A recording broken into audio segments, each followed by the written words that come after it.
I, 32F, come from a large, close-knit family with four younger brothers: Tom, 30M, Jack, 28M, Mike, 26M, and Chris, 24M. Our bond is unusually strong, forged by tragedy and shared responsibility. When I was 18 and Tom was 16, our parents died in a car accident. It was a devastating blow that changed our lives forever. As the oldest, I stepped up to keep our family together. It wasn't easy. I was barely an adult myself, juggling college classes with part-time jobs while trying to be both sister and parent to four grieving boys. There were nights I cried myself to sleep, overwhelmed by the responsibility. But we made it work. I helped Tom and Jack with their homework, attended their parent-teacher conferences, and cheered at their sports games. I taught Mike how to drive and helped Chris apply for his first job. We lived on a tight budget, clipping coupons and shopping at thrift stores.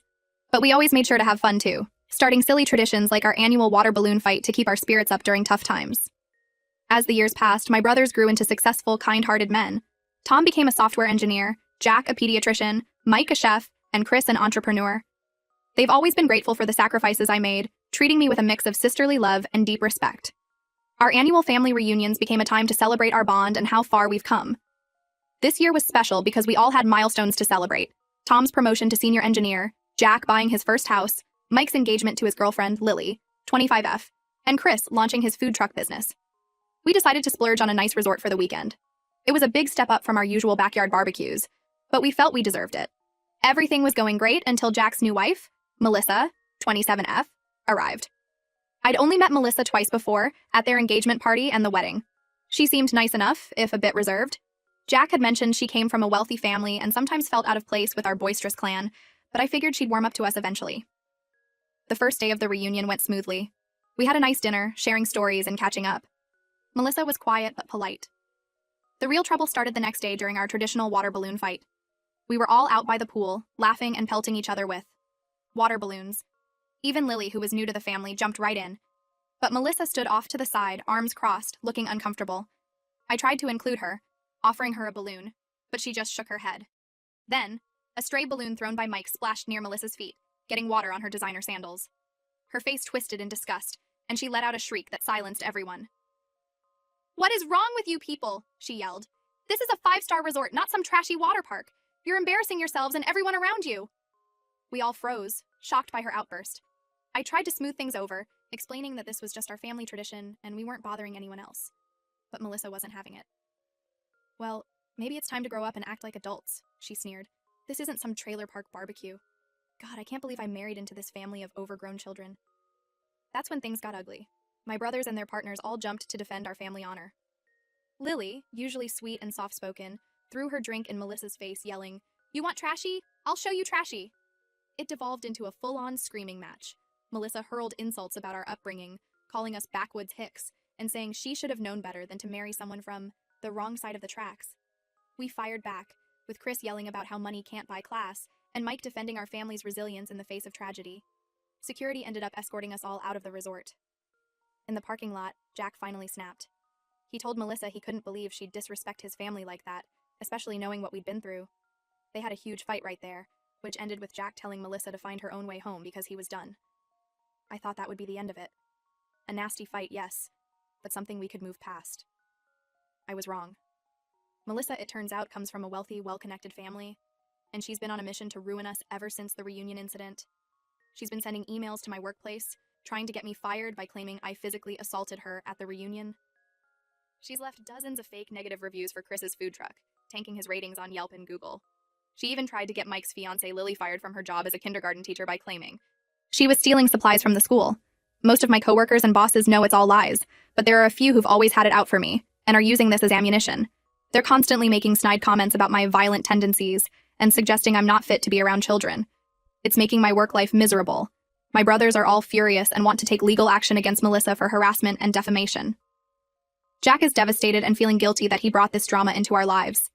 He admitted that there were some red flags with Melissa before they got married. She made comments about his quaint upbringing and seemed embarrassed to introduce him to her friends. But he was so in love that he ignored the warning signs. Part of me thinks we should just ignore Melissa and hope she gets bored and moves on. But another part of me is worried that if we don't put a stop to this now, she'll keep escalating. I'm worried about my job and my brother's livelihoods, but I also don't want to make things worse by engaging with her more. I don't know what to do. Should we pursue legal action? Try to reason with her family? Just ignore it and hope it blows over? I'm at a loss, and any advice would be appreciated. Update 1. It's been 2 weeks since my last post, and the situation with Melissa has only gotten worse. We decided to send her a cease and desist letter, hoping it would scare her into stopping her harassment campaign. In hindsight, that may have been a mistake. The day after she received the letter, someone keyed my car in the school parking lot where I teach. The words "trash teacher" were scratched deeply into the hood. I couldn't prove it was Melissa, but the timing was incredibly suspicious. I've never had issues with anyone at my school before, and this happened right after we sent the letter. Then, Chris's food truck was vandalized. All 4 tires were slashed, and Roach Coach was spray painted in big letters on the side. He lost a full week of business getting it repaired and repainted. Again, we couldn't definitively prove it was Melissa, but it seemed too coincidental to be random vandalism. The final straw came when Mike and Lily's wedding venue suddenly canceled on them. The manager claimed they'd received multiple complaints about the couple being disruptive and violent. They lost their $5,000 deposit and are now scrambling to find a new place for their wedding, which is only 3 months away. We've all filed police reports, but without concrete proof that Melissa is behind these incidents, there's not much they can do. They basically told us to install security cameras and keep detailed records of any future incidents. We've all done that now, setting up cameras at our homes and businesses, hoping to catch her in the act if she tries anything else. Jack is an absolute mess. He's drinking too much and blaming himself for everything. He admitted that Melissa had shown some warning signs of being controlling and elitist before they got married, but he ignored them because he was in love. Now he's kicking himself for not seeing her true colors sooner. One night, after having a few too many beers, Jack opened up about his relationship with Melissa. They met at a charity gala where Jack was volunteering as part of a hospital outreach program. Melissa was there with her parents, who are major donors to the hospital. Jack said he was immediately taken with her beauty and charm. Their whirlwind romance moved quickly. Melissa showered Jack with expensive gifts and introduced him to a world of luxury he'd never experienced before. Looking back, Jack realizes she was trying to mold him into her idea of the perfect husband, always making little comments about his clothes or manners. Jack confessed that Melissa had made disparaging remarks about our family before, calling our Christmas gifts quaint and suggesting he distance himself from us to advance his career. He always defended us, but he also admitted to downplaying our family traditions and background when talking to her friends and family. He's deeply ashamed of that now. Tom, always the level-headed one in our family, suggested we try to meet with Melissa's parents. He thought maybe they could rein her in, or at least help us understand why she's acting this way. It took some doing, and a lot of unanswered calls and emails, but we finally got a meeting with her father, Richard, 60M. To our surprise, Richard was horrified when we told him what had been going on. He had no idea about any of it. Apparently, Melissa had told her parents that we were the ones harassing her, and that Jack had abandoned her for no reason. She painted herself as the victim of a cruel, low-class family that was trying to drive her away out of jealousy. Richard apologized profusely and promised to talk to Melissa. He seemed genuinely upset and embarrassed by her behavior. He even offered to pay for the damages to my car and Chris's food truck, which we reluctantly accepted. We didn't want to take his money, but the repairs had put a serious strain on our finances. During our conversation with Richard, we learned more about Melissa's background. She's an only child who was raised in extreme privilege. Richard admitted that he and his wife may have spoiled her, always giving in to her demands to avoid conflict. He shared a story about Melissa throwing a fit at her Sweet 16 party because the car they bought her was the wrong color. Instead of disciplining her, they exchanged the car. Richard also revealed that Melissa had been in therapy on and off since her teens for anxiety and depression. He wondered aloud if perhaps she had stopped taking her medication, which might explain her erratic behavior. He promised to look into it and get her help if needed. We left the meeting feeling cautiously optimistic. Richard seemed sincere in his desire to address the situation, and we hoped that with her father involved, Melissa would finally back off. He said he'd be in touch within a few days after speaking with Melissa. But it's been 5 days now, and we haven't heard anything. My calls to Richard have gone straight to voicemail. I'm trying not to jump to conclusions, but I can't shake this feeling that it's not over yet. Melissa has proven to be vindictive and unpredictable, and I worry that involving her father might have only made things worse. For now, we're all on high alert, watching for any sign of retaliation from Melissa. Mike and Lily are still struggling to find a new wedding venue, and the stress is taking a toll on their relationship. Chris is working overtime to make up for the business he lost while his truck was out of commission, and I'm walking on eggshells at work, worried that Melissa might try to show up and cause a scene. I'll update again if anything else happens, but I'm really hoping this is the beginning of the end of this nightmare. We've been through so much as a family, and I hate seeing my brothers suffer because of this woman. All we can do now is stick together and hope that Melissa finally realizes it's time to move on. Update 2. I wish I had better news to share, but things have only escalated. Further with Melissa. It's been a week since my last update, and the situation has gone from bad to worse. A few days after our meeting with Richard, Melissa showed up at my school. She somehow got past the front office and burst into my classroom during my prep period. Thankfully, no students were present, but a couple of other teachers witnessed her tirade. Melissa was clearly unstable, her eyes wild and her words slurred. She accused me of stealing her husband and called me a homewrecker. She ranted about how our family had ruined her life and turned her own parents against her. It was a disturbing scene that left me shaken. The principal had to physically remove Melissa from the building. He called me into his office afterward, and while he was understanding, he was also clearly concerned about the disruption to the school. He gently suggested I take a leave of absence until things blow over. I refused. I won't let Melissa drive me away from my job and my students. But I could tell he wasn't happy with my decision. News of the incident spread quickly through the school. Now there are all sorts of wild rumors flying around. Some students are saying I'm having an affair with my brother-in-law, while others claim I'm part of some criminal family. It's mortifying and making it hard to do my job effectively. Then, last night, things came to a head. We were all at Tom's house for our weekly family dinner, a tradition we started after our parents died to make sure we always stayed connected. We were just finishing up dessert when we heard a commotion outside. We rushed out to find Melissa in Tom's driveway, clearly intoxicated, trying to pour lighter fluid on Jack's car. Yes, you read that right. She was screaming incoherently about making us pay and burning away the stain on her family's reputation. Thankfully, in her inebriated state, she couldn't get the childproof cap off the lighter fluid bottle. But she was growing increasingly agitated, slamming the bottle against the car and leaving dents in the hood. We called the police immediately. While we waited for them to arrive, we tried to calm Melissa down, but she was beyond reason. She alternated between sobbing about how we'd ruined her life and threatening to expose all our secrets and make us pay.